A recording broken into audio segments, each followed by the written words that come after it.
Namanya adalah Abu Ad-Darda.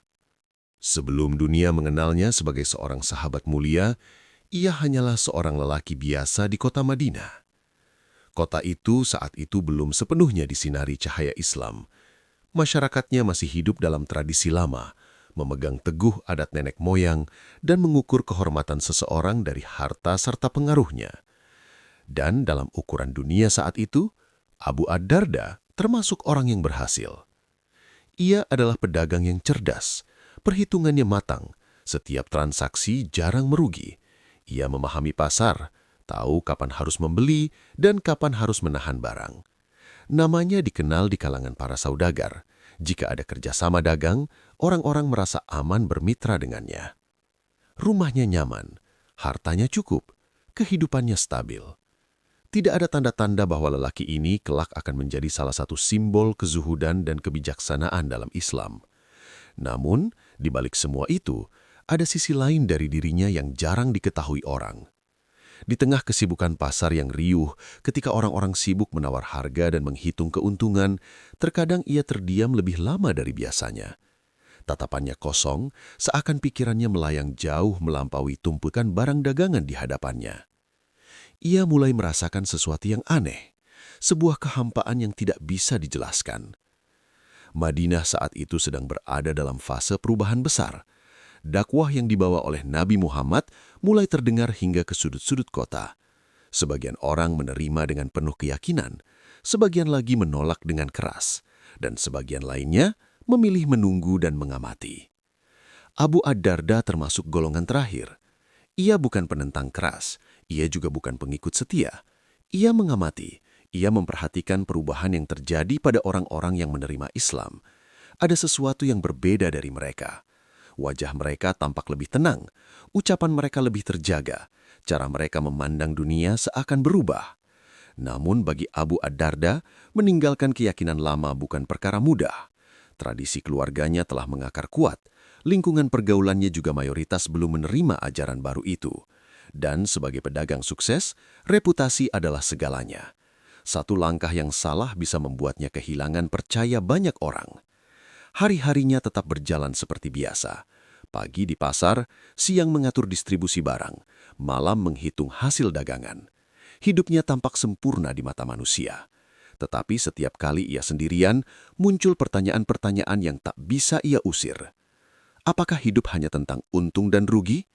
Apakah keberhasilan hanya tentang angka dan harta? Mengapa hatinya tidak ikut merasa puas ketika timbangan keuntungan berpihak kepadanya? Ada momen-momen ketika ia mendengar ayat Al-Quran dibacakan oleh kaum muslimin. Suaranya lembut, namun maknanya terasa tajam. Ia tidak langsung percaya, tapi hatinya seperti disentuh sesuatu yang tidak biasa. Ia mulai menyadari bahwa yang selama ini ia bangun hanyalah fondasi dunia. Kokoh, tapi sementara. Sementara di dalam dirinya ada ruang kosong yang belum pernah ia isi. Ia belum tahu bahwa kegelisahan itu adalah awal dari sebuah perjalanan besar. Perjalanan yang akan mengubah arah hidupnya secara total. Dari seorang pedagang yang mengukur segalanya dengan neraca dunia, menjadi seorang pencari kebenaran yang kelak mengajarkan manusia tentang hakikat kehidupan. Di tahap inilah kisahnya bermula. Bukan dari kemiskinan, bukan dari kehinaan, melainkan dari puncak kenyamanan dunia. Dan justru karena itulah, perjalanannya akan menjadi jauh lebih berat. Karena terkadang, meninggalkan kekurangan itu mudah. Namun meninggalkan kenyamanan membutuhkan keberanian yang luar biasa. Perubahan itu tidak datang dengan suara gemuruh. Ia datang pelan, namun mengguncang dari dalam. Di kota Madinah, kabar tentang ajaran yang dibawa oleh Nabi Muhammad semakin tersebar. Rumah-rumah mulai dipenuhi lantunan ayat Al-Quran. Wajah-wajah yang dulu keras kini tampak lebih lembut. Orang-orang yang dahulu saling membanggakan harta kini mulai berbicara tentang akhirat. Dan di tengah perubahan itu, Abu Ad-Darda berdiri di persimpangan. Ia melihat sahabat dekatnya menerima Islam dengan penuh keyakinan. Ia menyaksikan bagaimana hidup mereka berubah. Bukan dari segi harta, tapi dari segi ketenangan. Ada keteguhan dalam langkah mereka. ada keyakinan dalam ucapan mereka. Sementara dirinya masih sibuk menghitung keuntungan. Awalnya ia merasa biasa saja. Ia menganggap semua itu hanya gelombang sesaat. Tapi lama-kelamaan, ia mulai merasa tertinggal.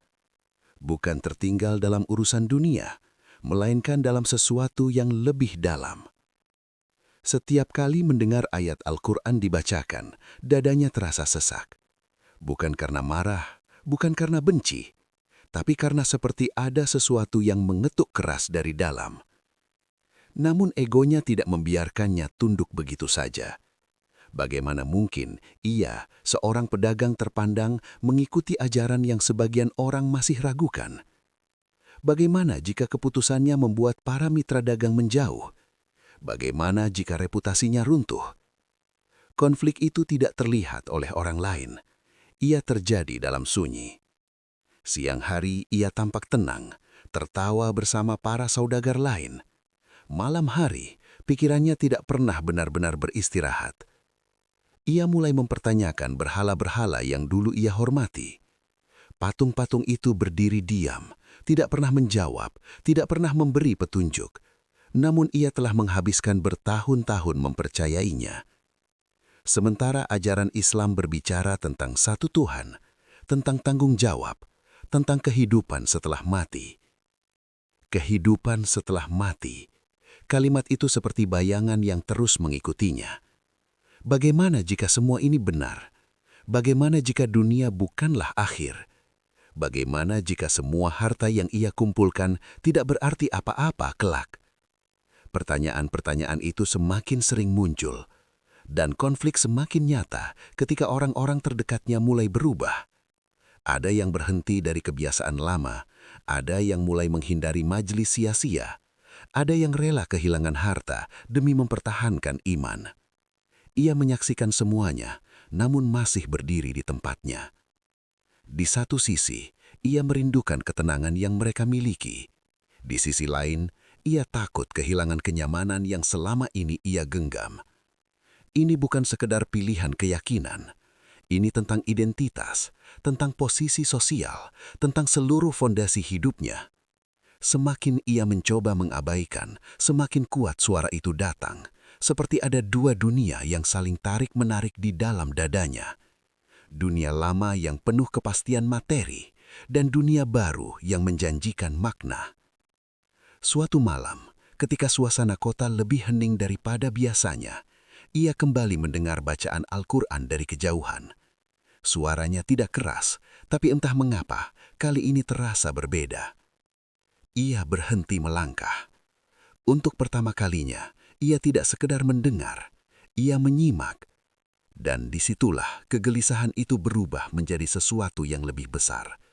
Bukan lagi sekedar pertanyaan, melainkan dorongan.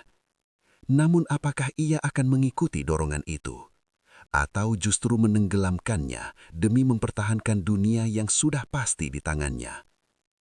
Konflik telah muncul, dan ia tidak bisa lagi berpura-pura tidak merasakannya. Karena kini, pilihan itu semakin mendekati. Konflik yang awalnya hanya berupa kegelisahan, kini berubah menjadi tekanan yang nyata. Abu Ad-Darda tidak lagi bisa sekedar mengamati dari kejauhan. Perubahan di Madinah semakin terasa.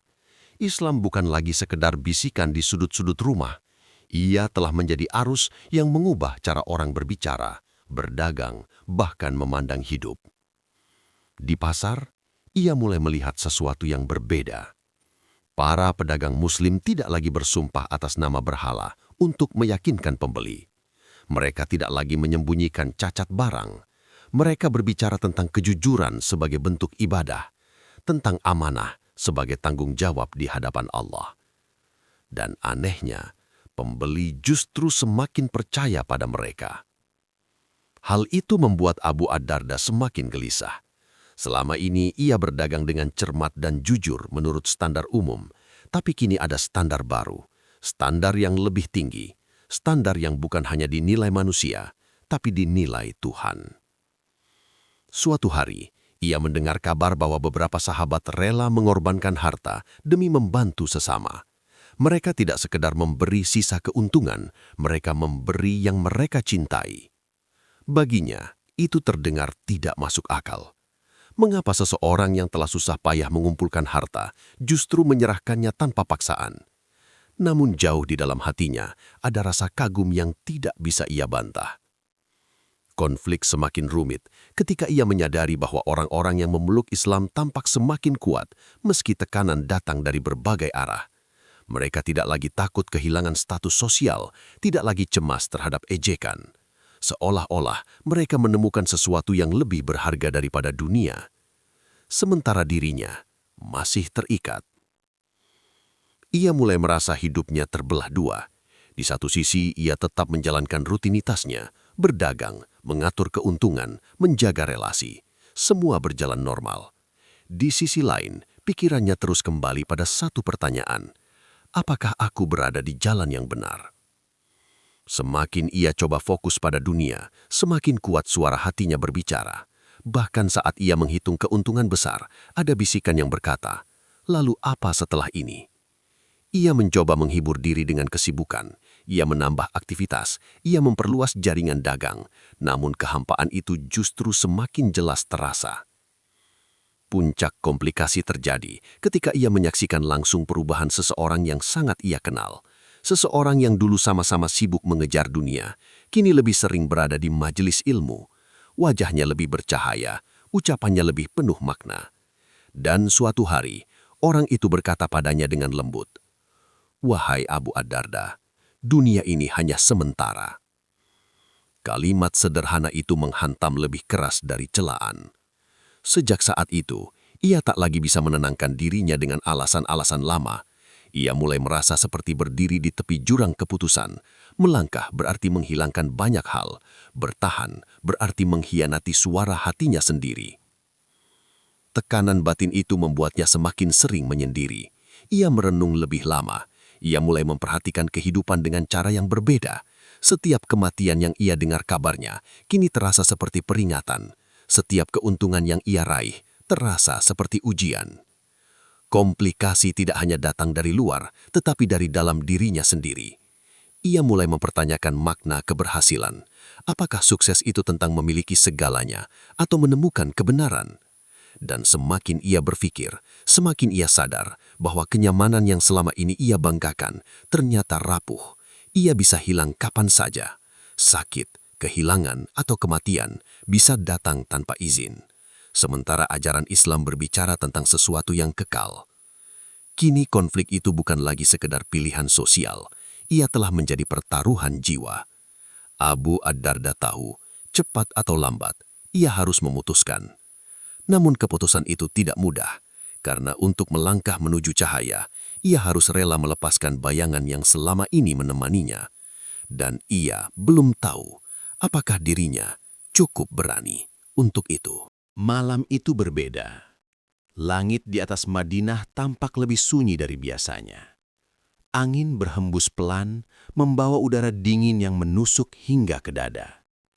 Namun yang paling dingin bukanlah malam itu, melainkan pergolakan yang sedang terjadi dalam hati Abu Ad-Darda. Hari-hari sebelumnya telah menjadi tekanan yang tak tertahankan. Pertanyaan demi pertanyaan terus mengejarnya. Ia tidak lagi bisa menenangkan diri dengan kesibukan. Ia tidak lagi bisa menutup telinga dari lantunan ayat yang kian sering ia dengar. Dan malam itu, ia kembali mendengar bacaan Al-Quran. Bukan dari pasar, bukan dari keramaian, melainkan dari sebuah majelis kecil yang penuh kekusyukan. Suara itu lembut, namun maknanya menghantam seperti petir di tengah kegelapan.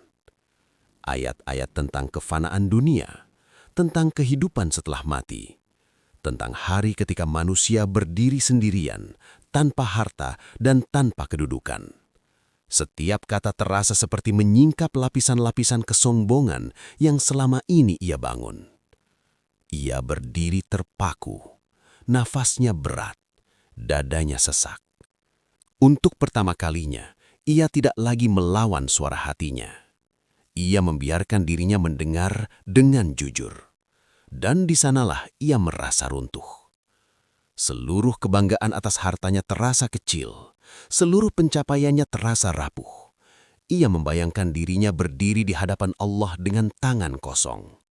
Tidak ada timbangan keuntungan yang bisa ia bawa. Tidak ada mitra dagang yang bisa membelanya. Hanya amal. Dan ia sadar, ia belum memiliki bekal. Air matanya jatuh tanpa ia sadari. Bukan karena lemah, tapi karena untuk pertama kalinya ia merasa benar-benar melihat dirinya sendiri. Konflik yang selama ini ia pendam meledak dalam satu momen. Ia tahu, jika malam itu ia kembali pulang dan mengabaikan semua ini, mungkin ia tak akan pernah memiliki keberanian yang sama lagi. Dan di titik itulah ia mengambil keputusan. Bukan keputusan kecil, bukan keputusan yang bisa ditarik kembali. Ia melangkah menuju majelis itu. Setiap langkah terasa berat seakan seluruh masa lalunya berusaha menahannya. Bayangan reputasi, bayangan harta, bayangan kenyamanan. Namun ia terus melangkah. Ketika ia sampai, suasana hening. Orang-orang duduk dengan khusyuk mendengarkan ajaran yang dibawa oleh Nabi Muhammad. Wajah-wajah itu memancarkan keyakinan yang dulu hanya bisa ia amati dari kejauhan. Kini ia berada di tengahnya. Dengan suara yang bergetar, ia menyatakan apa yang selama ini ia tahan di dalam dada. Ia bersyahadat. Kalimat itu sederhana, namun dampaknya luar biasa. Dalam satu malam, ia kehilangan dunia lamanya dan menemukan dunia yang baru. Tidak ada tepuk tangan, tidak ada perayaan besar. Yang ada hanyalah ketenangan yang belum pernah ia rasakan. Seolah-olah beban bertahun-tahun terangkat dari pundaknya. Namun klimaks itu bukan hanya tentang ucapan syahadat. Ia pulang ke rumahnya malam itu dengan keputusan yang lebih besar. Ia memandang harta yang selama ini ia banggakan. Ia menyadari bahwa sebagian dari semua itu telah membuatnya lalai. Dan ia berkata pada dirinya sendiri, "Aku tidak ingin dunia menguasai hatiku lagi." Itulah titik balik yang sesungguhnya. Dari pedagang yang hidup untuk keuntungan, menjadi hamba yang hidup untuk keridhaan Allah. Keputusan itu tidak mudah. Ia tahu akan ada konsekuensi. Ia tahu sebagian orang mungkin akan menjauh. Ia tahu reputasinya bisa berubah. Namun anehnya, ia tidak lagi takut. Karena malam itu, ia telah menemukan sesuatu yang lebih besar dari rasa takut. Ia menemukan kebenaran. Dan sejak saat itu, hidupnya tidak pernah sama lagi. Malam yang sunyi itu menjadi saksi lahirnya pribadi baru. Bukan lagi Abu Ad-Darda yang terikat dunia, melainkan Abu Ad-Darda yang siap menukar dunia dengan akhirat. Setelah malam penuh air mata itu, hidup tidak langsung berubah menjadi mudah. Keputusan besar telah diambil. Abu Ad-Darda telah mengucapkan syahadat. Ia telah memilih jalan yang berbeda. Namun justru setelah puncak keberanian itu, ia memasuki fase yang jauh lebih sunyi. Tidak ada gemuruh kemenangan, tidak ada sorak-sorai. Yang ada hanyalah proses. Keesokan harinya, ia kembali melihat dunia yang sama. Pasar masih ramai, orang-orang masih menawar harga, perdagangan tetap berjalan seperti biasa. Tetapi ada satu hal yang berbeda, hatinya. Ia berdiri di antara barang dagangannya dan menyadari sesuatu dalam dirinya telah berubah total.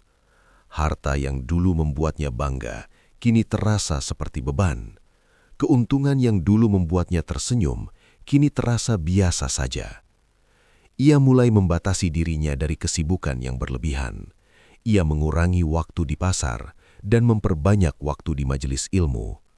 Ia duduk mendengarkan ayat-ayat yang dulu hanya ia dengar sepintas. Kini, setiap huruf terasa seperti cahaya.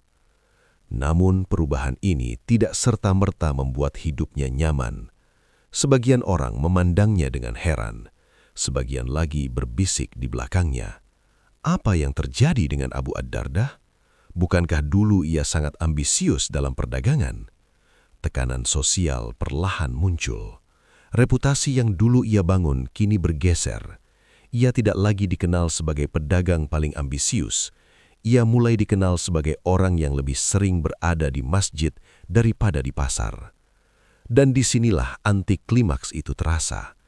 Karena setelah ledakan emosi dan keputusan besar, yang tersisa hanyalah disiplin dan konsistensi. Ia harus melatih dirinya untuk tidak kembali kepada kebiasaan lama. Ia harus menata ulang prioritas hidupnya. Ia harus belajar menundukkan ego yang bertahun-tahun terbiasa menjadi pusat perhatian. Ada momen-momen di mana bayangan masa lalunya kembali menggoda, saat melihat keuntungan besar yang bisa ia raih jika ia fokus sepenuhnya pada perdagangan, saat melihat kemudahan hidup yang bisa ia nikmati tanpa harus memikirkan akhirat terlalu dalam. Namun kini, setiap godaan itu ia jawab dengan kesadaran baru. Ia mulai menyederhanakan hidupnya. Ia tidak lagi mengejar kemewahan. Ia belajar merasa cukup.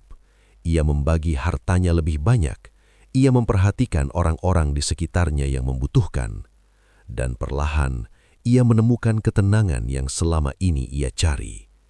Bukan ketenangan yang meledak-ledak, bukan kebahagiaan yang hingar-bingar, melainkan ketenangan yang stabil, tenang yang tidak tergantung pada jumlah keuntungan atau pujian manusia. Ia juga mulai dikenal karena kebijaksanaannya. Ucapannya tidak banyak, tetapi dalam. Setiap nasihatnya lahir dari pengalaman batin yang panjang. Ia tidak berbicara tentang dunia dengan kebencian, melainkan dengan pemahaman. Ia tahu rasanya terikat pada dunia. Ia tahu rasanya melepaskannya. Dan itulah yang membuat kata-katanya berpengaruh. Namun fase ini bukan tanpa ujian. Kesederhanaan yang ia pilih kadang membuat hidupnya terasa lebih sempit secara materi. Ia tidak lagi memiliki ambisi menumpuk harta. Fokusnya berubah pada amal dan ilmu. Bagi sebagian orang, itu tampak seperti penurunan. Namun bagi Abu Ad-Darda, justru itulah kenaikan. Karena ia menyadari satu hal penting. Klimaks bukanlah akhir perjalanan. Ia hanyalah gerbang. Dan setelah gerbang itu, ada jalan panjang yang harus ditempuh dengan sabar. Perubahan sejati tidak diukur dari satu malam penuh tangis. Ia diukur dari bagaimana seseorang bertahan setelah emosi mereda.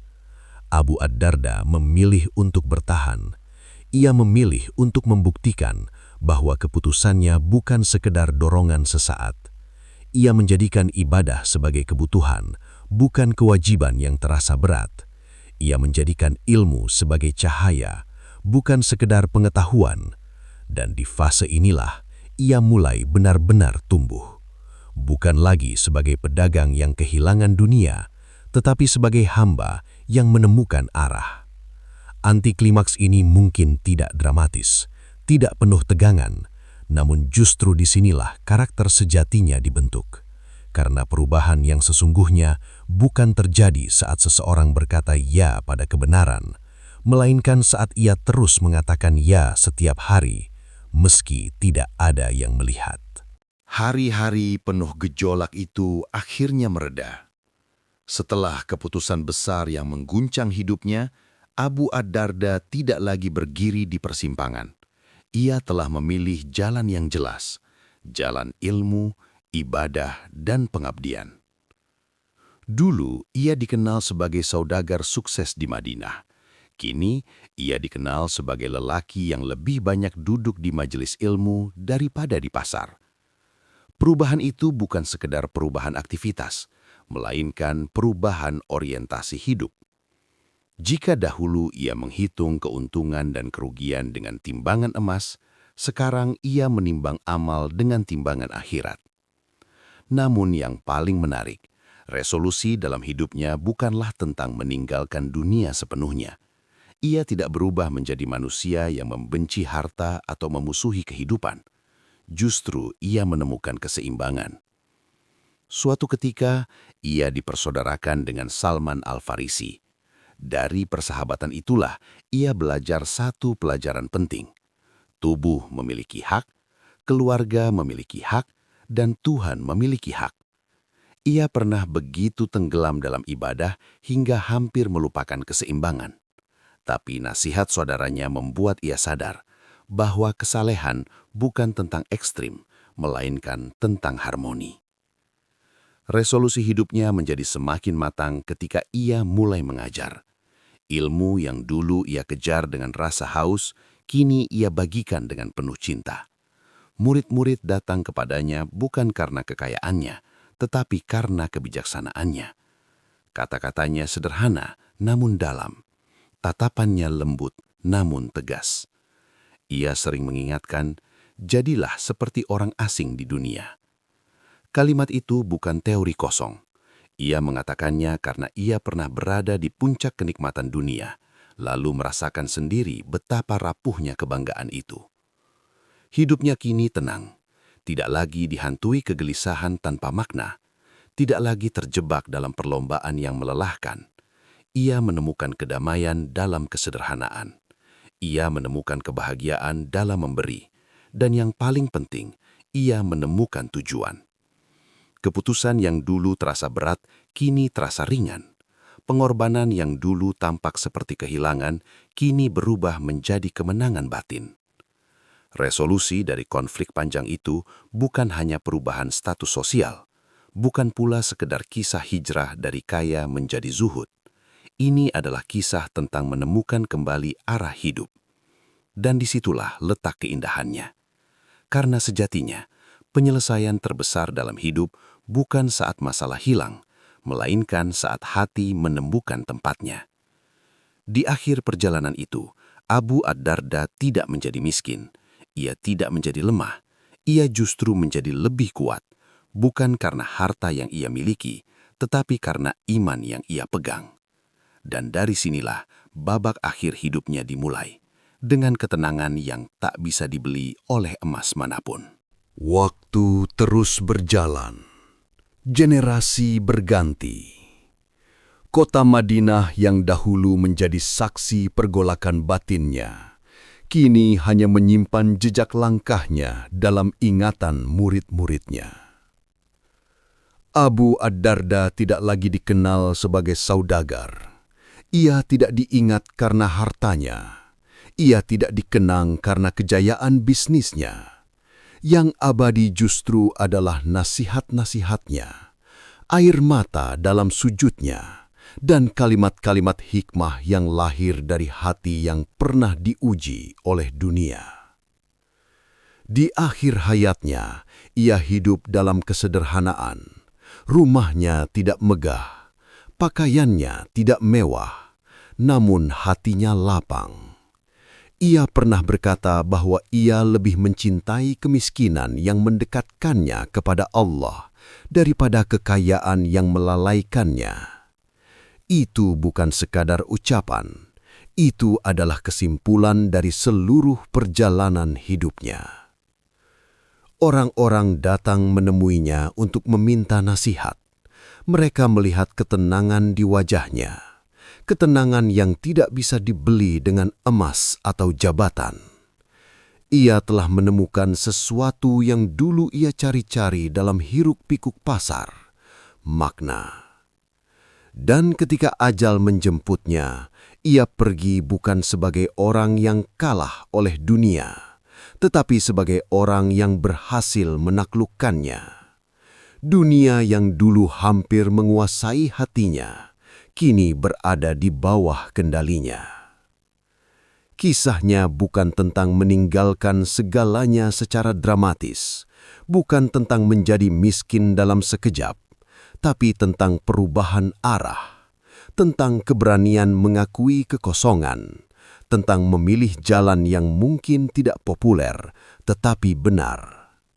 Dari seorang pedagang sibuk menjadi guru umat, dari pemburu keuntungan menjadi pemburu keberkahan, dari cinta dunia menjadi cinta akhirat. Dan mungkin disitulah makna from zero to hero yang sesungguhnya. Bukan dari miskin menjadi kaya, bukan dari tidak dikenal menjadi terkenal, tetapi dari hati yang kosong menjadi hati yang penuh cahaya. Kisah Abu Ad-Darda berakhir di dunia, namun pelajarannya tidak pernah selesai. Ia hidup dalam setiap jiwa yang berani mempertanyakan arah hidupnya. Ia hadir dalam setiap hati yang ingin berubah. Dan mungkin hari ini, kisah itu sedang mengetuk pintu hatimu. Kisah Abu Ad-Darda mengajarkan kita satu hal penting. Keberhasilan sejati bukan tentang seberapa banyak yang kita miliki, tetapi seberapa dekat hati kita kepada Allah. Dunia boleh kita genggam, tetapi jangan sampai ia menggenggam hati kita. Karena ketika hati kosong dari makna, sebesar apapun pencapaian terasa hampa. Semoga kisah ini bukan hanya menginspirasi, tetapi juga menggerakkan kita untuk berbenah dan memperbaiki arah hidup. Jika kamu merasa tersentuh, tuliskan di kolom komentar. Kamu menonton dari kota mana? Insya Allah kami doakan semoga Allah mudahkan segala urusanmu dan lapangkan rezekimu. Jangan lupa subscribe channel Check In, cerita dan kisah inspiratif. Aktifkan loncengnya dan nantikan kisah mengharukan berikutnya yang mungkin akan kembali mengetuk hatimu.